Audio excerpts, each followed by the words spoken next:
Occasion ఏదైనా location ఎక్కడైనా తెలుగువారి వేడుక అంటే ఆలు మిఠాయి ఉండాల్సిందే. మిఠాయి అంటే క్వాంటమ్ వ్యాలీ పైన ఆంధ్రప్రదేశ్ ప్రభుత్వం స్పెషల్ ఫోకస్ పెట్టింది. ఆల్రెడీ దానికి సంబంధించిన అప్డేట్స్ రోజుకొకటి కొత్త తరహాలో వస్తూనే ఉంది. ఇప్పుడు విశాఖలో జరిగిన సిఐఐ సమిట్లో కీలకమైన ఒప్పందాలు చేసుకుంది. క్వాంటమ్ కంప్యూటర్స్ని ఆంధ్రప్రదేశ్లో విస్తరించేటువంటి క్రమంలో దానికి కావలసినటువంటి స్కిల్స్ని డెవలప్ చేసేటువంటి బాధ్యతని 3 సంస్థలకు ఇచ్చింది.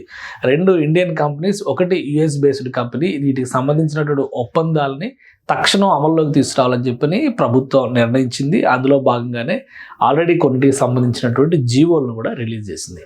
ఇప్పుడు ఈ శిక్షణ కార్యక్రమాన్ని రాష్ట్ర వ్యాప్తంగా ఉన్నటువంటి ఇన్స్టిట్యూషన్స్ని సమన్వయం చేసుకుంటూ ముఖ్యంగా ఇక్కడ పెట్టినటువంటి రతన్ టాటా ఇన్నోవేషన్ హబ్ లాంటి వాటిని కూడా ఇన్వాల్వ్ చేస్తూ ఏపీ ఇన్నోవేషన్ సొసైటీ ద్వారా క్వాంటమ్ ట్రైనింగ్ ప్రోగ్రామ్స్ని పెద్ద ఎత్తున రాష్ట్ర ప్రభుత్వం చేపట్టబోతుంది.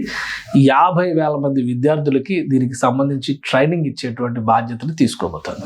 సో ఈ ఒప్పందాల సారాంశాన్ని ఒకసారి మనం చూద్దాం. క్వాంటమ్ వ్యాలీ గురించి వింటున్నాం. ఆల్రెడీ సిఐఐ సబ్మిట్కి వచ్చినటువంటి చాలామంది పారిశ్రామికవేత్తలు ఈ క్వాంటమ్ టవర్స్ నిర్మాణం పైన, క్వాంటమ్ టవర్స్ ద్వారా ఎలాంటి యాక్టివిటీని టేకప్ చేయబోతున్నారు అనే దానిపైన ఆసక్తి చూపించారు. అదొక ముఖ్యమైనటువంటి అంశం. ఇక అలానే క్వాంటమ్కి సంబంధించి కీలక ఒప్పందాలు, ఒకవైపు ఐబిఎం ఒప్పందం చేసుకుంది, ఇక్కడ క్యూపై ఏఐ కనిపిస్తుంది, అది ఒప్పందం చేసుకుంది.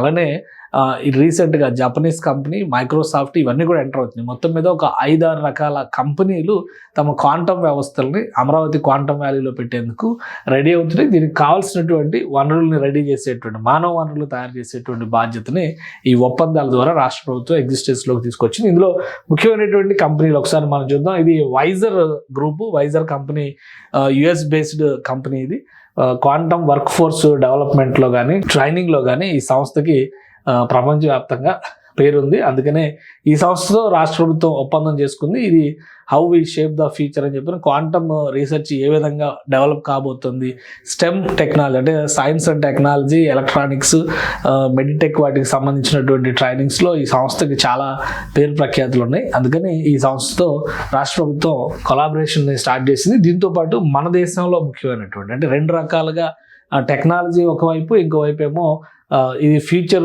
Focused incentives. అలానే ఈ సంస్థని చూస్తే కనుక మనకి క్యూబిటెక్ ఈ సంస్థ ఇండియాకి సంబంధించినటువంటి సంస్థ. క్యూబిటెక్ కూడా AI based program development, digital marketings వీటన్నిటిలో కూడా ట్రైనింగ్ ఇచ్చేటువంటి సంస్థ అనమాట. సో ఇది మేజర్గా కేరళ నుంచి ఆపరేషన్స్ చేస్తున్నటువంటి సంస్థ. దీంతోపాటు క్యూ కృషి అనేటువంటి ఇంకో సంస్థ కూడా రాష్ట్ర ప్రభుత్వం ఒప్పందం చేసుకుని ఇది ఫిన్టెక్, ఫైనాన్షియల్కి సంబంధించినటువంటి టెక్నాలజీస్, వాటిపైన క్వాంటమ్ పవర్డ్ బిజినెస్ సొల్యూషన్స్ని ఏ విధంగా తీసుకురావాలనేది ఈ సంస్థ ట్రైన్ చేస్తూ ఉంటుంది అనమాట.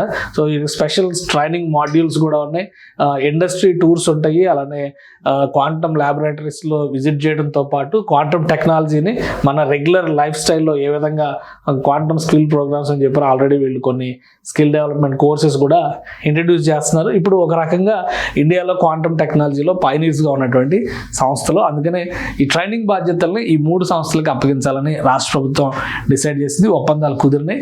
అతి త్వరలో ఈ శిక్షణ కార్యక్రమాలని పెద్ద ఎత్తున చేపట్టేటువంటి ప్రణాళికని రాష్ట్ర ప్రభుత్వం ఆవిష్కరించబోతుంది. 50,000 మందిని క్వాంటమ్ వ్యాలీకి అనుసంధానించే దిశగా కావలసినటువంటి శిక్షణ ఇచ్చే బాధ్యతని ఈ సంస్థలు నిర్వహించబోతున్నాయి. సుమన్ టీవీలో మీ పర్సనల్ అండ్ బిజినెస్ ప్రమోషన్స్ కోసం కింది నెంబర్కి కాంటాక్ట్ చేయండి.